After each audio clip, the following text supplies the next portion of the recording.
Thank you.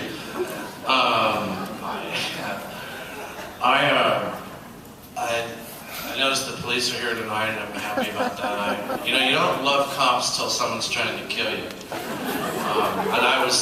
Someone was trying to kill me when I was on SNL, and I started loving me some cops. You have no idea what people, I was in the French Quarter in New Orleans, pardon me, about two months ago.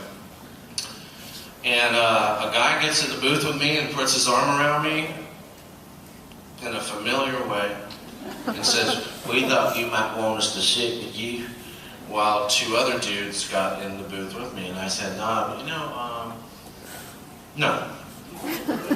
Excuse me. And I went to the waitress and I said, "Do you in New Orleans sit at each other's table?" She said, "No, he's an asshole. You wait right here, sir."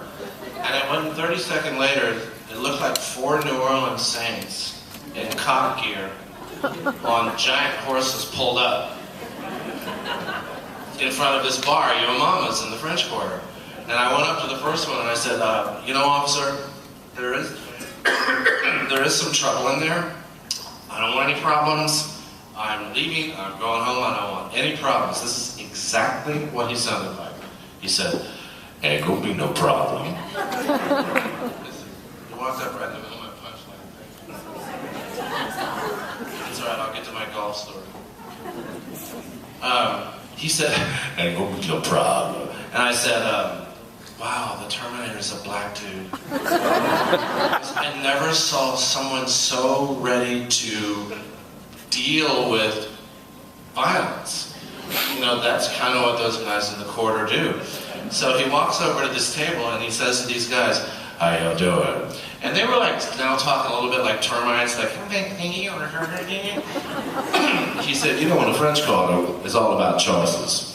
For instance, you could choose to eat your dinner and mind your own business. Or you could choose to act a fool. Then they call us. And we have to change your mind.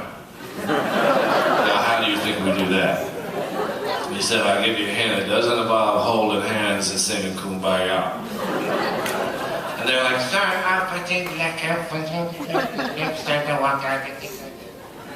he turned back to me and said, "Go ahead, sit down, enjoy your dinner."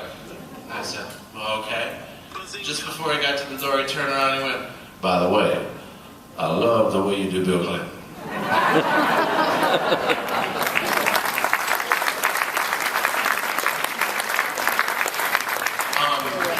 Alright, so why would Missy call me? I did 14 years in SNL. I played the White House, I've had presidents, I had 2 vice presidents.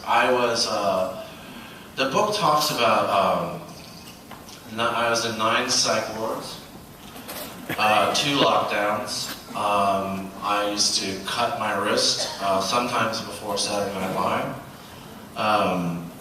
And I was, I guess, a special needs kid. Now, I know what it's like to grow up being mentally ill. And I always say mental illness is not an airborne virus. It comes from somewhere, and mine did.